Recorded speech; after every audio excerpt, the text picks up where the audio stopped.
And we are live. Welcome to this edition of Wealthy Wednesday. Thank you so much for tuning in, champions. Listen, champions don't panic, we pivot. We had some technical difficulties, but that's okay. That's why I know this episode today is going to be life-changing for someone. In fact, today is going to save a life. I always know when we get that resistance, it's because this show is going to be impactful. And so I'm so honored for today's guest. So my name is Leah Garcia, financial strategist and insurance professional. And it's my crusade to help you properly protect, distribute, and transfer your wealth so that you can build that legacy and create generational and multi-generational wealth for your family. And you know what? It's true. It's truly my belief that anyone who is connected with me, anyone who hears my voice that I sit down with, or I have the honor to meet, is there's a reason for that.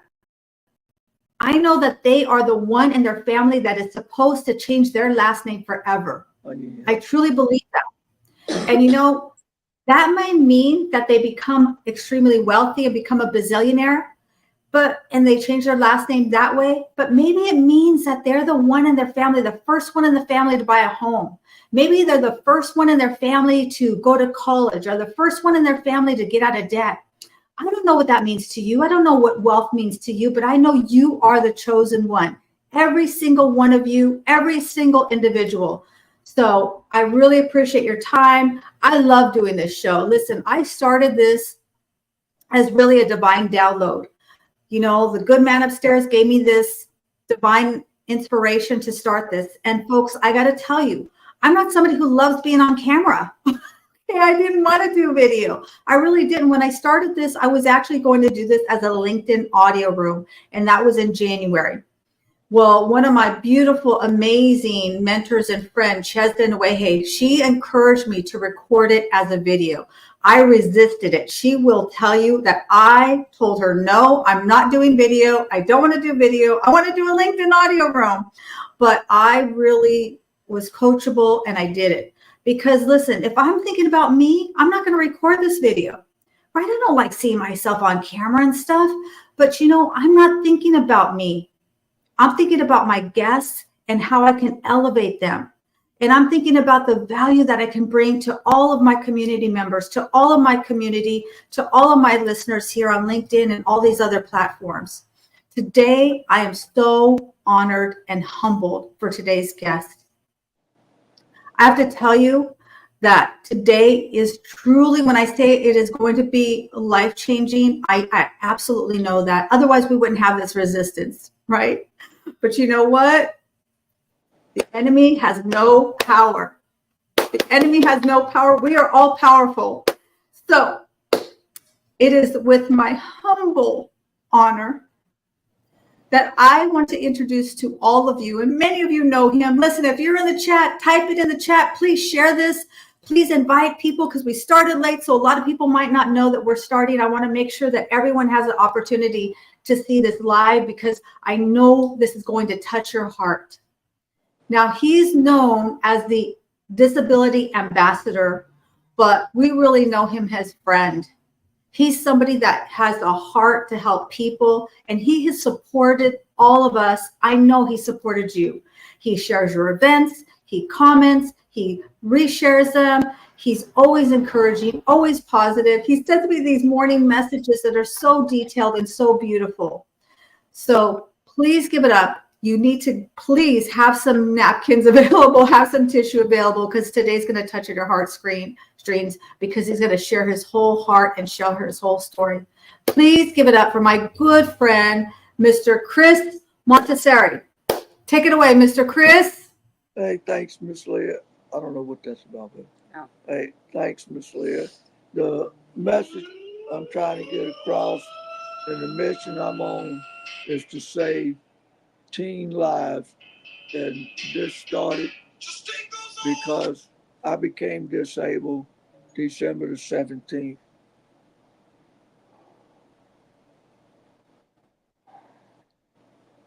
December 17th, 1977.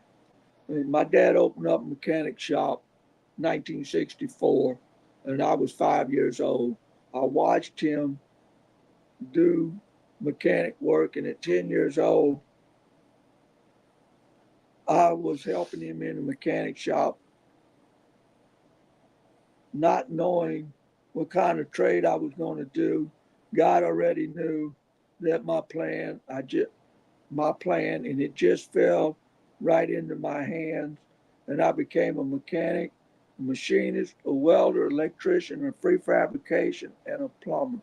I, when I made 13 years old, is when I started working out in the public. First job was Moorish Restaurant until school started in August. I was playing music. Then McDonald's opened up in 1970. Went to work for them at the age of 15 years old. And then Tasty Donuts opened up in 1977. And I went to work for Mr. John Montesino and still until I made 18 years old and started doing work as a mechanic. And I worked for Durham Pontiac, Ford Motor Company, and then I went to work for DOTD, for the State Department of Development. Went to work for them as a mechanic, school to become a mechanic, and mechanic to become a mechanic, and worked on automobiles. I graduated high school at the age of 18 years old, getting ready to go to college to become a mechanic and a machinist. Joined the Army all at the same time, not knowing that my life was going to be a little, going to be like trying to do everything right. I got off of work and came home and helped to take care of my dad's parents, which were my grandparents until they passed away. All this happened in the same year, my last year of high school. 18 years old, I was going out to have fun with my friends and hanging out. We met up at the town and country parking lot. We all get in one automobile. Then we started riding around to find something to do. We got an idea. One said, let's shoot water at a street light, and which it blows out. I thought this was fun. My last year of high school, 18 years old, I was going out to have fun with my friends and hanging out. We met up in a parking lot. We all got in one automobile. Then we started to ride around and finding something to do. They got the idea, and one said,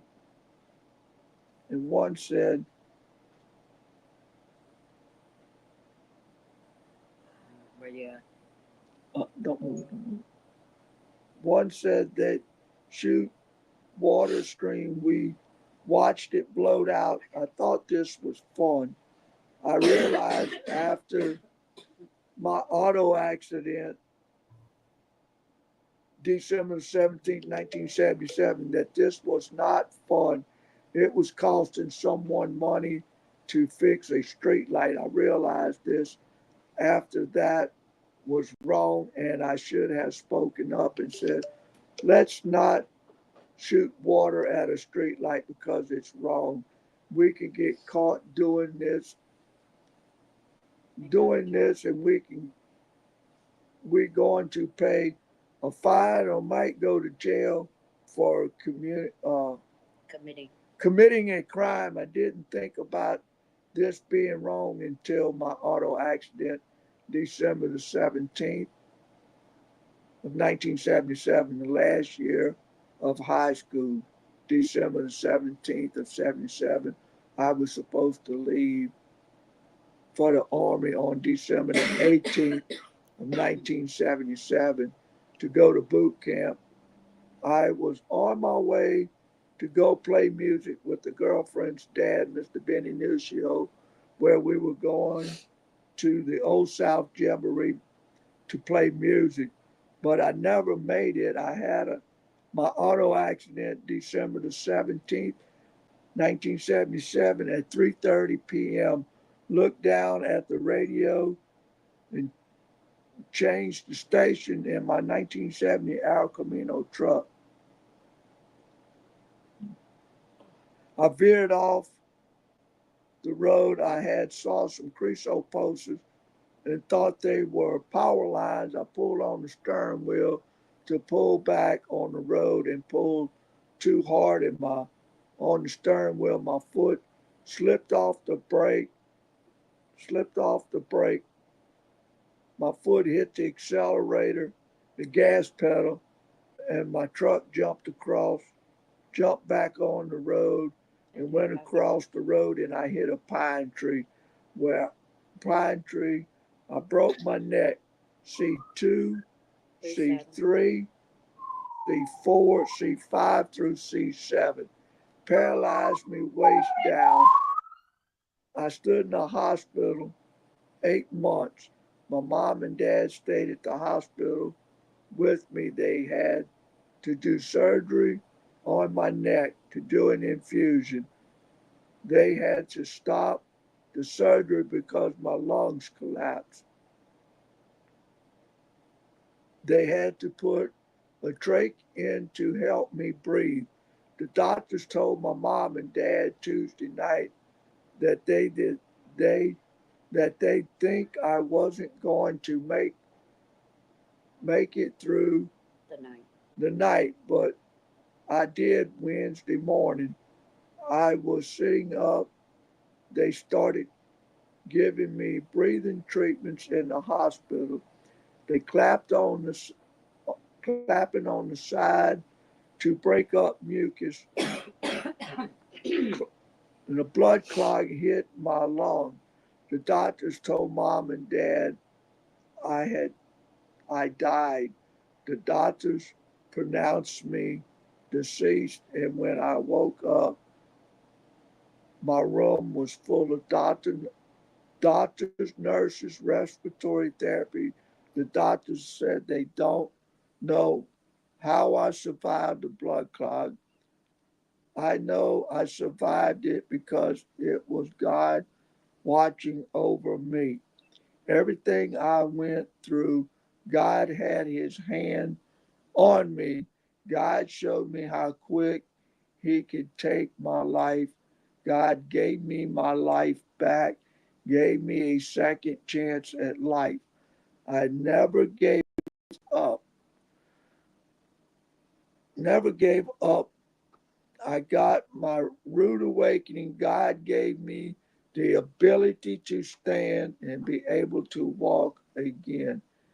I had a long road ahead of me, and the doctors told mom and dad I wasn't going to make the night for them to go get ready to make funeral arrangements. But a surprise it was the next morning. I was awake and alert. The doctors couldn't believe what they saw. The doctors said I would never walk. 1 year after I was home, I started to walk again. Here I am, 46 years. I am standing, walking short distance. I'm okay. My movement back on the right side left me paralyzed on the left side, wear a sharp leg brace. I still have to use my wheelchair. I came home August 1978. Mom celebrated me and my sister's birthday together in September of 1978. In October of 1978, I went to Delgado College until March of 1979. 6 months, I came home. My older sister went into the hospital and she was diagnosed with cancer in the in her neck. She died August 31st of 1979. On my birthday, she was on waked out on my birthday. I was the last time my birthday was celebrated. I asked myself, why was I still here? And she died. Thought she had been, I thought this should have been me, not her. She got her angel wings at 20 years old. I made 20 years old on August 31st of 1979. All this happened because I didn't want to listen to what my parents and their friends, I thought I knew it all at 18. Go out to party with my friends. God gave me a rude awakening. My life change was cut short. Here I am today having to take care of my parents. November 2015, my dad was my dad started going down. He started feeling falling. His PTSD started working on him from the Korean War until he passed away September 21st of 2018. It's been a hard road for me. I got married September 1995. My wife Linda is right here with me. She got upset when we would go to town because people looked down on me. It's to say she could find a healthy person to be married to. Look at her is why it should with this disability person. It I can't do nothing for her. I get the look like I don't belong in the public. She gets upset, but don't let it get to me. I tell her they got their days coming. It's hard when I got to town to park in handicapped parking places. There's a there there's cars parked that don't even have handicap plates. The handicap permits of our parents have been there and they have done what we have done, what I've done at 18 years old, graduating high school. Parents, talk to your kids. They are getting ready to graduate high school. Make them listen to understand that you have done all what they going to do when they get out of high school. So don't so they don't wind up like me. And I don't blame no one. I don't blame nobody for what happened to me. It's my fault because I didn't listen to my parents and their friends. Parents, just tell your kids to think it out first. Make sure they do it in a safe way. They have their whole life ahead of them. It hasn't been for God, Jesus, I wouldn't be here today. God gave me my second chance at life. Don't get me wrong. I was going to church, but what I was doing was wrong and didn't realize it till till I had my auto accident and broke my neck. C2 through C5. I I've been having a long, hard road ahead of me, and I had my ups and downs. It's really hard since my dad passed away. My youngest sister went the next day to a lawyer to take mom, made her give power of attorney. She had my name taken off of everything. My dad had me on.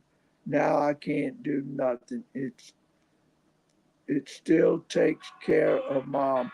I promised my dad when he was in a hospital, not knowing that it was going to eat my last supper, my last meal with him.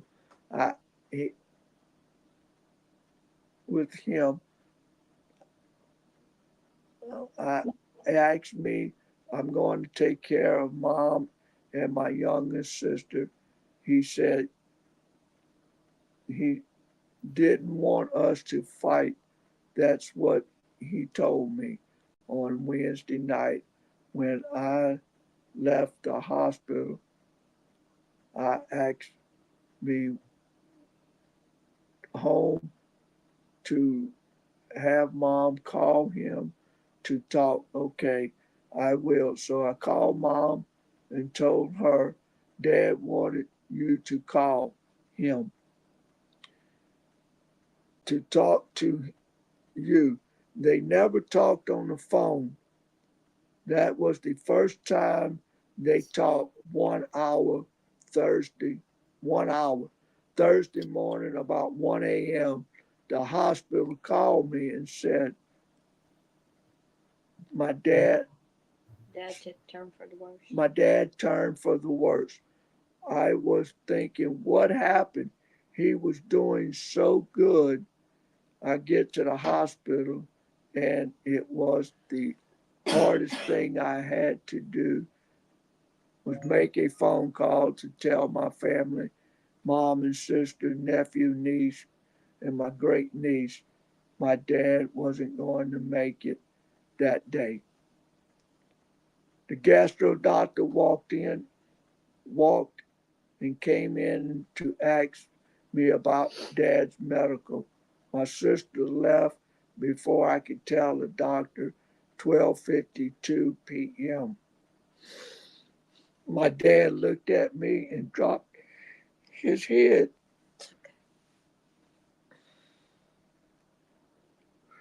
Take it up. Towards my mom. I saw when the heart monitor coded. I told the doctor, Dad just coded.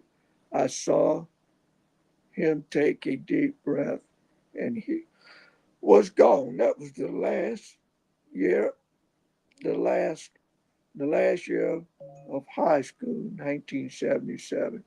Turned 18 years old, joined the Army right out of high school, and went to work for the state as a mechanic.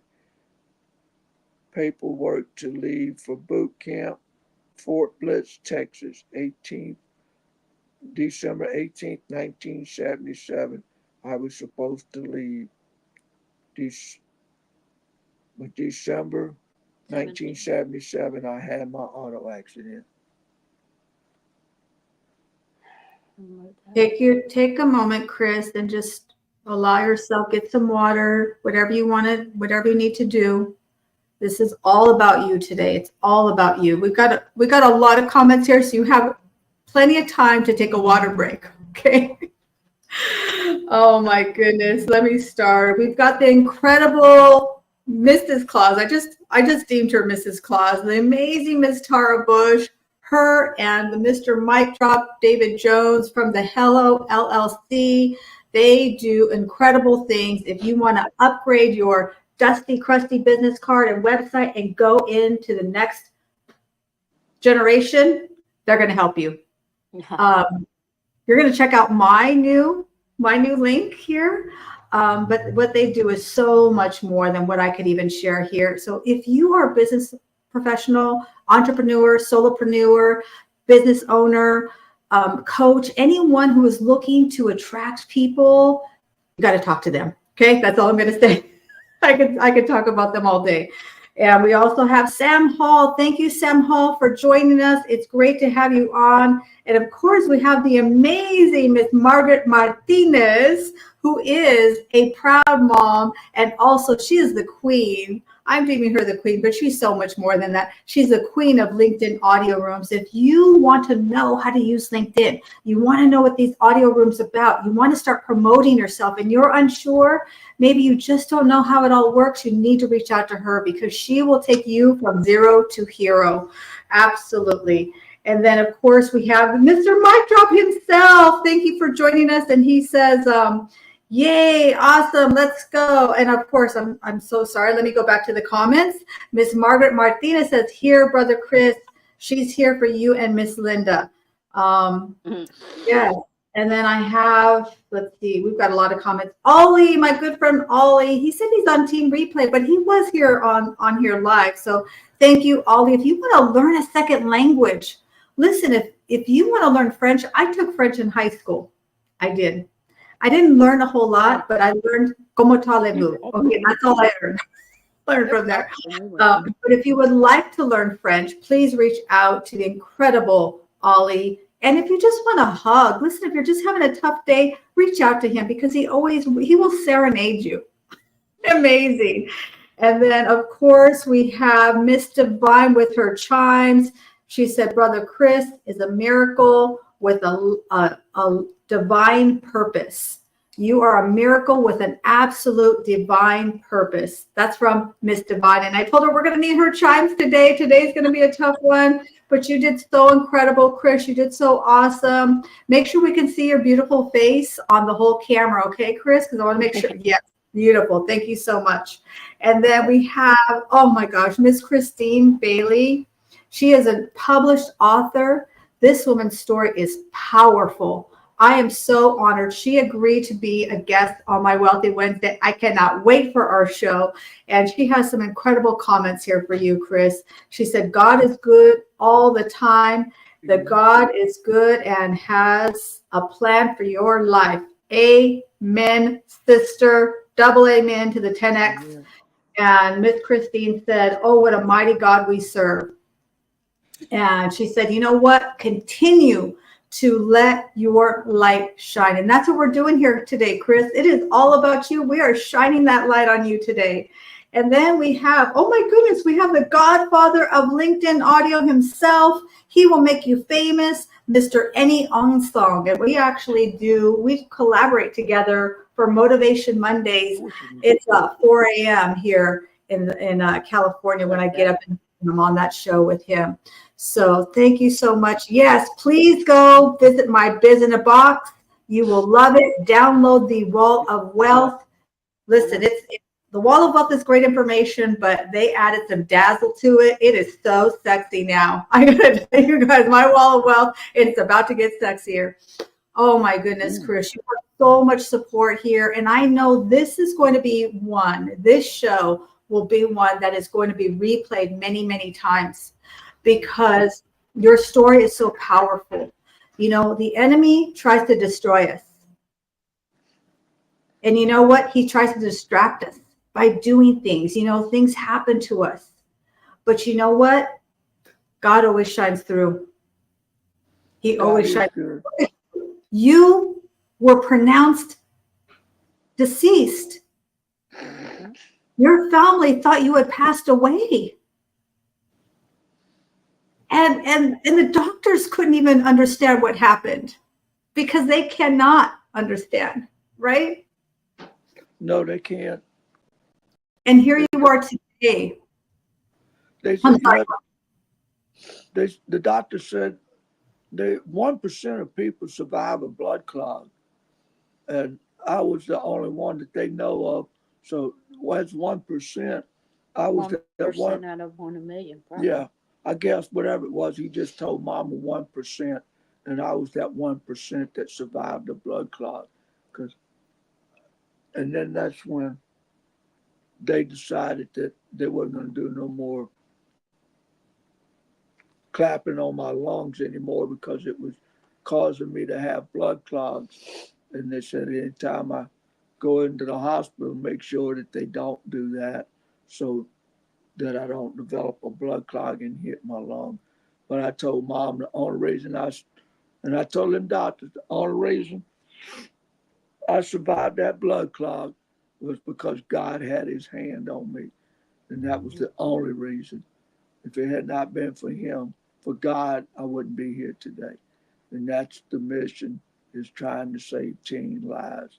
And that is my mission for 2025, is to try to get parents to pay attention to what their children are doing and sit down and talk with them. Life is real. Our children are precious, precious children that's graduating high school and going to start a life. They got a whole life ahead of them. Let's teach them to learn and respect what they do in the public and make sure, because I think a lot about this.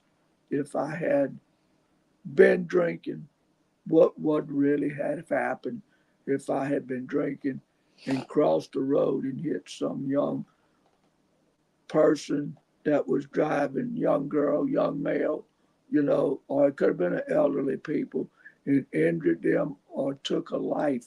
I would have had to live with that for the rest of my life. And that's the whole purpose of my room, is to make parents, make your children understand that that's what they'll have to live with if they make that mistake. Thanks, Miss Leah. Yeah, definitely. And take a moment, Chris, and just, get some water, whatever you need to do to comfort yourself. And Miss Margaret Martinez says, I love you both, Chris and Miss Linda. God bless you both. Love and hugs and blessings. People are here for you, Chris. They are here for you. And yeah, absolutely. Go visit my Biz in a Box. You're going to love it. It is so beautiful. I promise you, but I can't take any credit for it. Okay. I didn't do any of that stuff. That's why we have these amazing collaborations on the social media. It is about meeting people and finding what they're good at and coming together and doing these collaborations. I had no idea what the metaverse was. I couldn't even spell metaverse. Listen, I don't know anything about it, but I know that it is what we need to do. We got to get our message out there in every way possible. And that's what the young people are looking at. They're looking at technology. And of course, oh my gosh, Mr. Annie Godfather, he said, you are the star. I'm not going to read that one. Yes, amen. You know what Miss Christine said? God said, not yet. That's right. He said, not yet. That's right. Nobody but God. So, I want to take a minute and share a story with you. And this is one thing why your story resonates with me so deeply and deeply personal, is that, and we're going to read some other information about the data report that Chris amazingly put together. But almost about 2.5 years ago, my 19-year-old niece, she went out for an evening of fun with her friends. They went out to Santa Cruz, which in California, that's like a beachy area. And they have like rides, amusement parks, things, and, a lot of fun things to do in Santa Cruz. It's a beach town. And she ended up becoming a passenger with someone who was under the influence of something. I don't know what it was, but there were my niece and 2 other passengers and the driver. And the driver started driving erratic, and so it became a police chase. And the driver didn't stop. He didn't stop. He took off, tried to outrun the police, ran a few red lights, and ended up crashing the car. Significant impact, and my 19-year-old niece was killed instantly. 19 years old. I mean, I think back when I was 19 years old, you're just starting life. And you know what? The driver was completely unscathed. Everyone else was perfect, not a scratch on him. And my niece all she really had when we saw her looked like like a little wound on her forehead, but she had immediate internal damage, and she was she passed away immediately. So this impacts us. Listen, that was devastating to our. It's still devastating to our family. It changed our family dynamics forever. Who knows? She was just graduating high school. She had just graduated high school, and she wanted to become a hairdresser, right? She wanted to become a cosmetologist. So we'll never know what she would have done, who she would have impacted in this world. But that's why your story needs to be told, Chris. And here I want to ask you, because listen, I understand that this is always going to feel this way. I understand that. And that's why I appreciate you sharing this, because I know it's difficult. But, I want to know, what are the things that maybe if somebody is talking to their youngsters, or maybe they've got teenagers who are already driving. And, listen, when I was 19 years old, I thought I knew everything. I'm going to tell you, I was 19 years old. I was married. I had my first son already, and I thought I knew everything, right? So what could somebody say, or how could they start that conversation if they would like to talk to their teenage new drivers or young drivers, or maybe they're even in college, right? They might be, because, college, you still might be just 20, 25 years old, still young. What are some things that someone could do if they're a parent, or maybe they're an auntie, then maybe they're an uncle, maybe they're a grandparent? How could they start this conversation with these young precious adults, and really not make them feel like they're being attacked, right? Because then their defenses will go up. So what are some things maybe that they could do to start those conversations, if you could share that with us? Sit your kids down. Don't make it feel like that they're, or what is that word? Talk to them from their heart. Let everything come from my parents' heart. We think our jobs are important. They are important, don't get me wrong. But let's take time from our jobs and take time out to find out and ask our children. I feel this from our heart. What is on their heart? What are they thinking? What's going on with them in school? How are they reacting with their friends outside when they're out there and they're driving?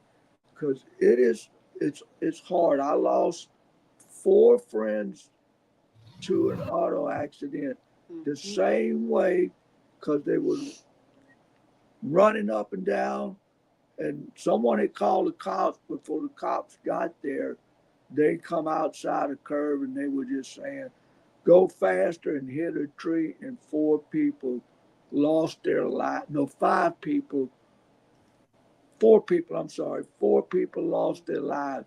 Only the driver walked away without a scratch. And the driver killed his own brother. His own brother. And I'm just saying, parents, please sit your child down.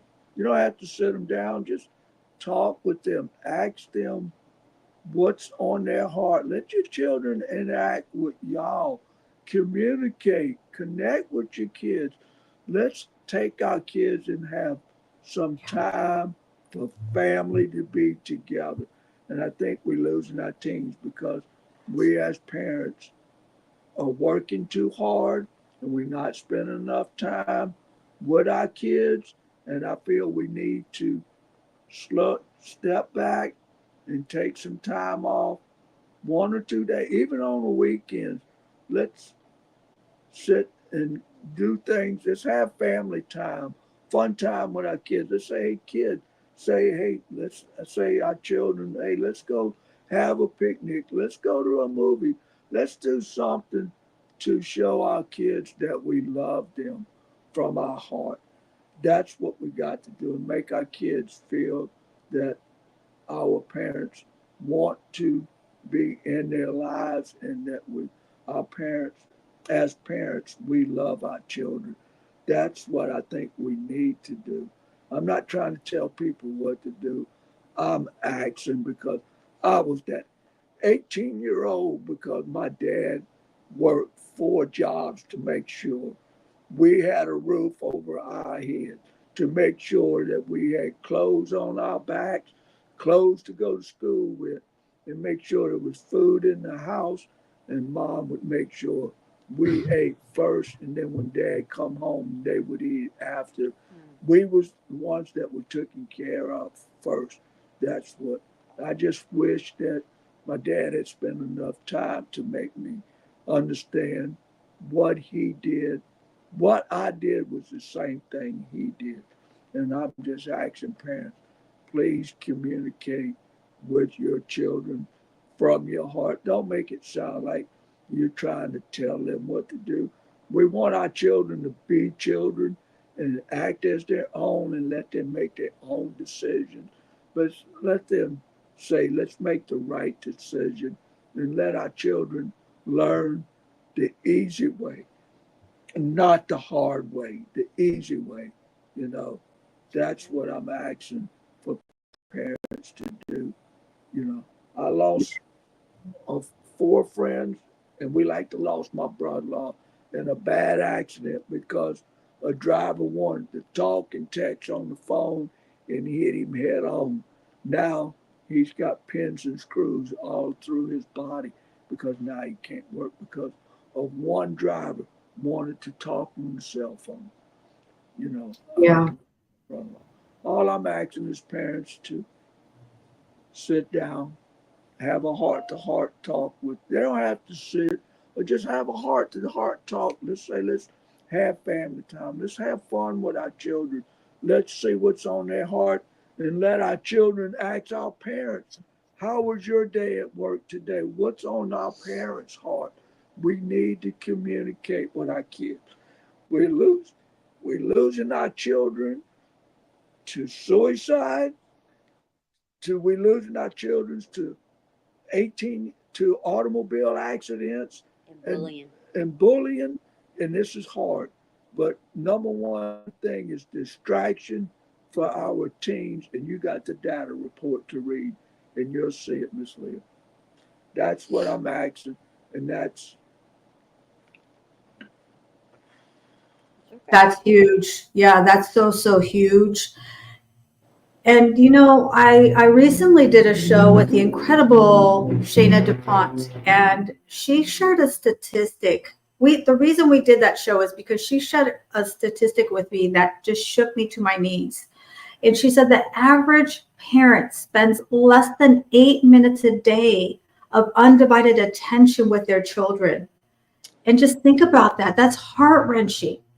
And I understand parents are busy.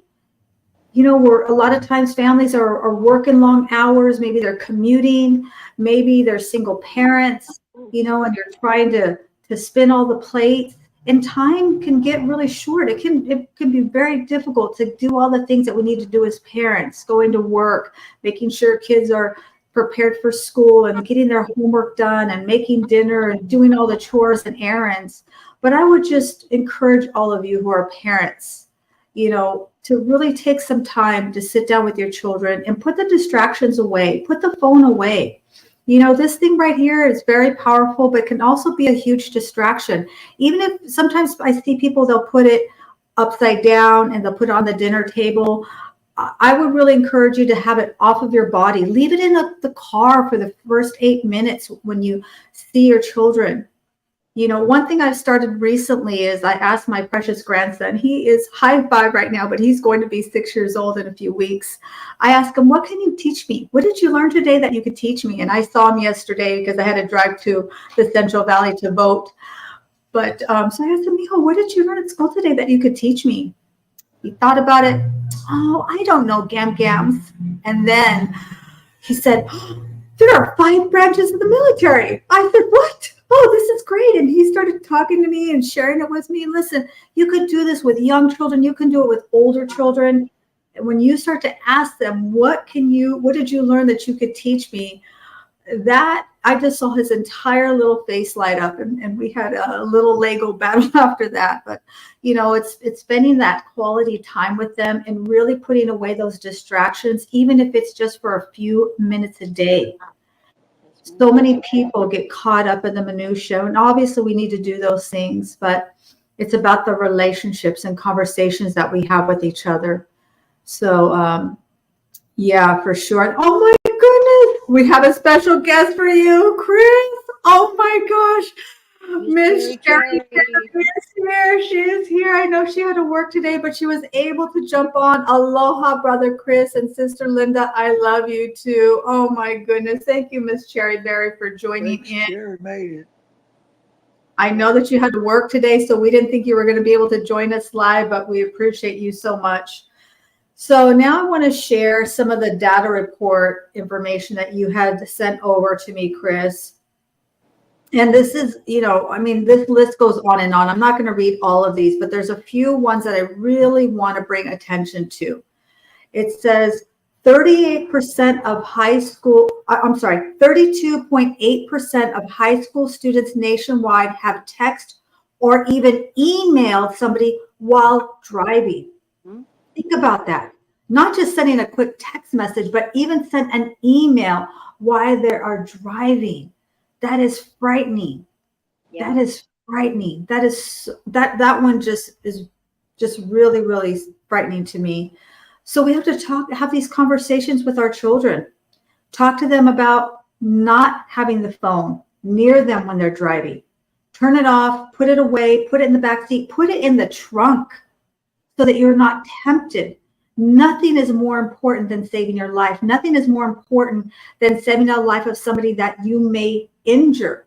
I mean, it's one thing to pass away, which is tragic, obviously, but imagine having to live with, like Chris alluded to, having to live with injuring somebody or, even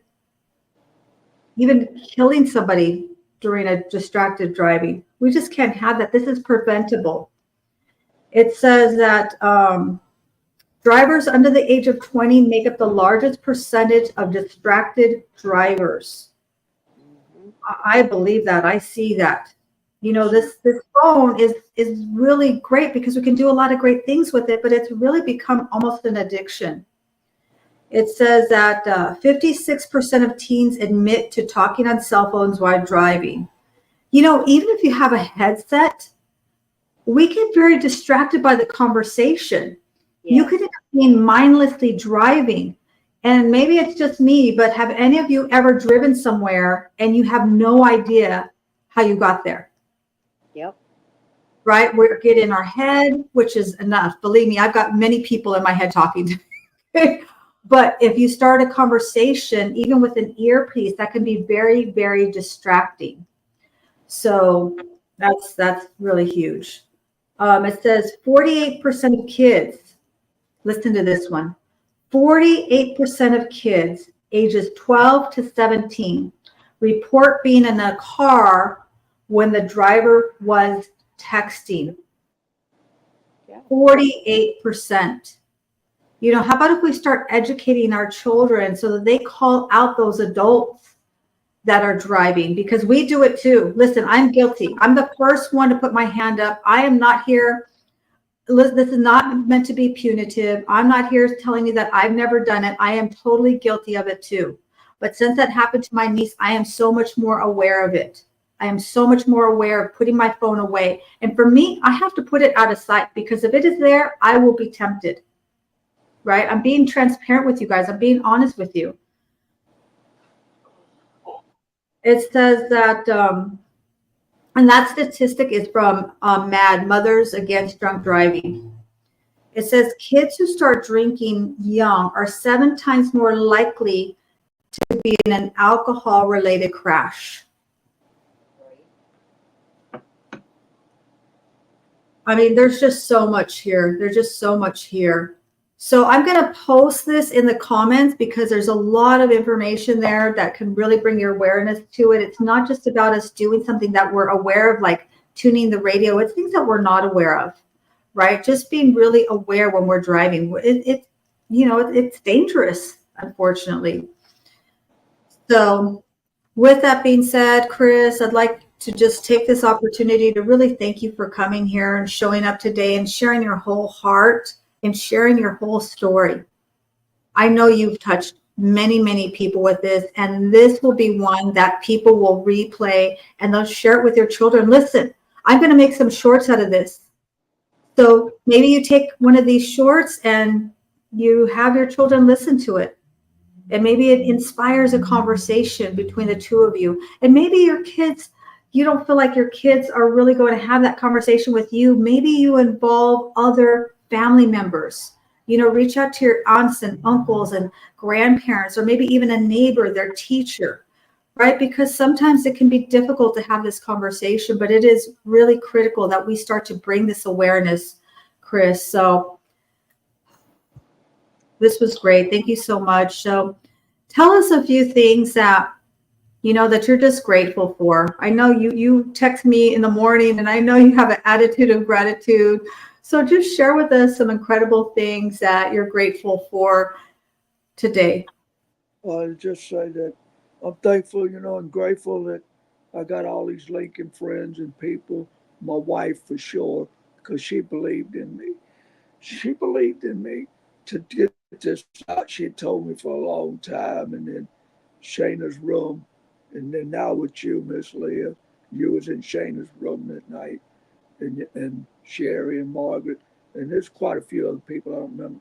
Might be leaving some names out, but grateful for this platform that believed in me to share this story and believed in me to start this audio room just to save teen lives. And this story is not about me, it's about teenagers and saving their lives.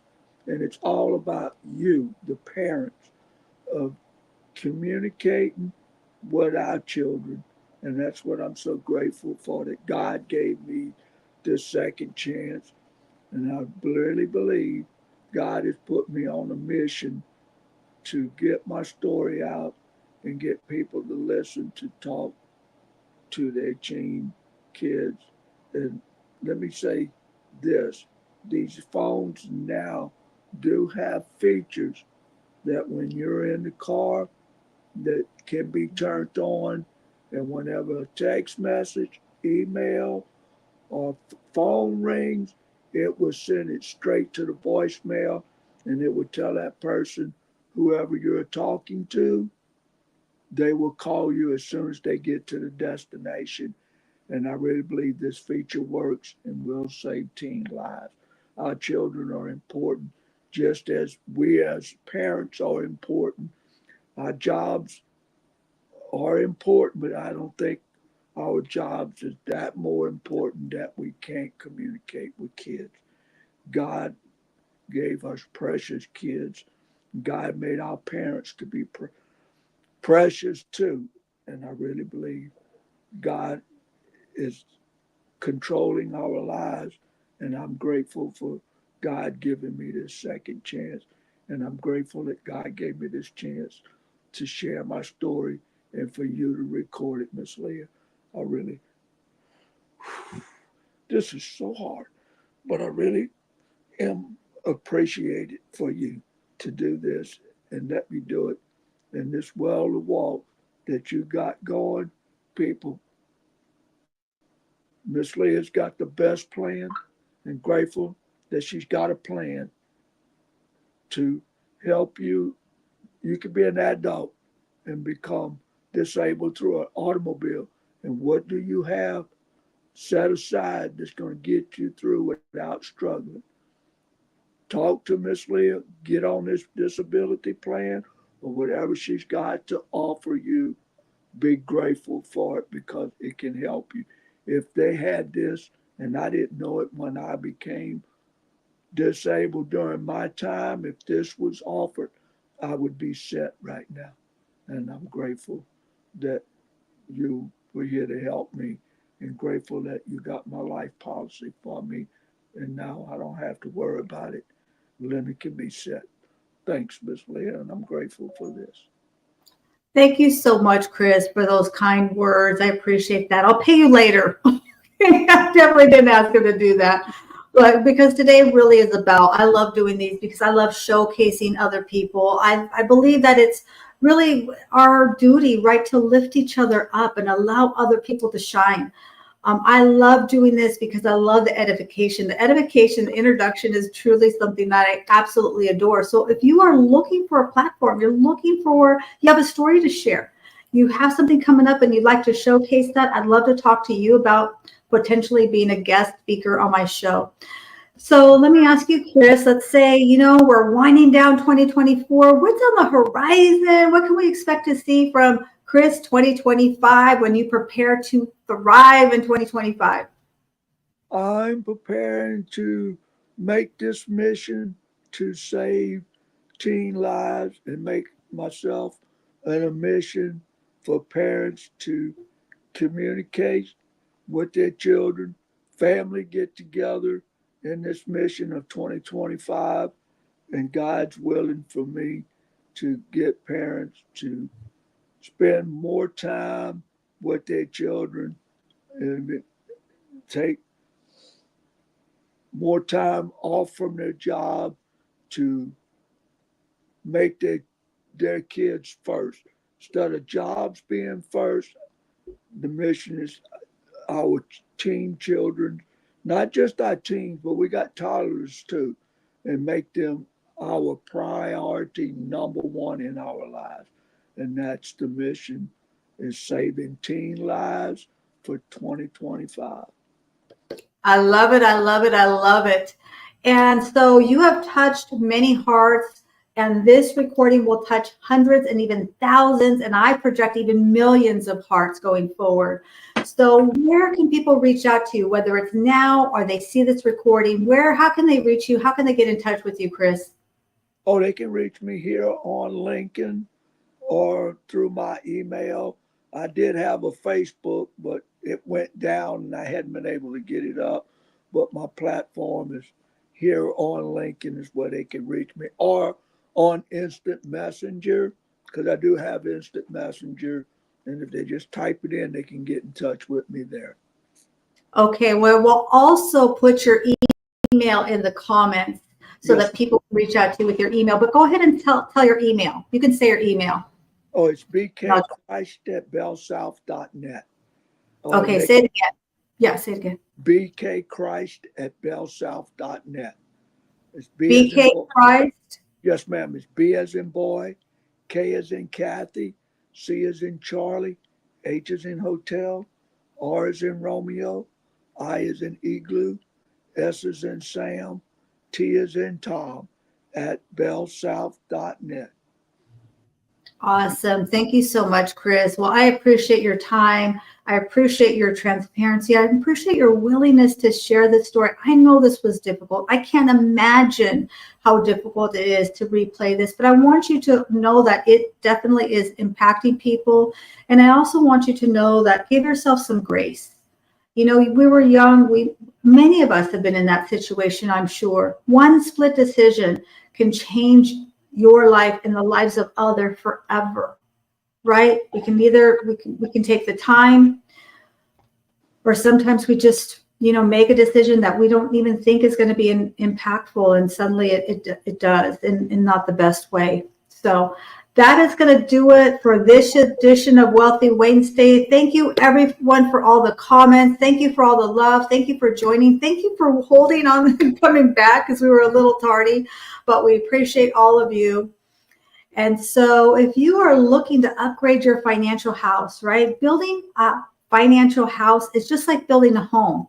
But unfortunately, a lot of well-meaning families, they put on the roof and the windows and they never lay the financial foundation. Listen, if that's you, if that resonates with you, I'd love to chat with you. I'd love for you to download my free ebook, The Wall of Wealth, and check it out. Just check it out, even if you don't want the Wall of Wealth, because you got to see my biz in a box. It is so pretty. I'm telling you, you will love it. And then reach out to Mr. David, Mr. Mike Drop David Jones, and Miss Tara. I call her Mrs. Claus now. Not because she's a boy, but because she's just such a gift and a treasure. and reach out to them because they will definitely help you to upgrade that dusty, crusty business card and website. So that's going to do it for us. Thank you so much, everyone. We will see you all at the top because we all know it is just way too crowded at the bottom. Goodbye, everyone. Bye, everybody. Thank you, everyone.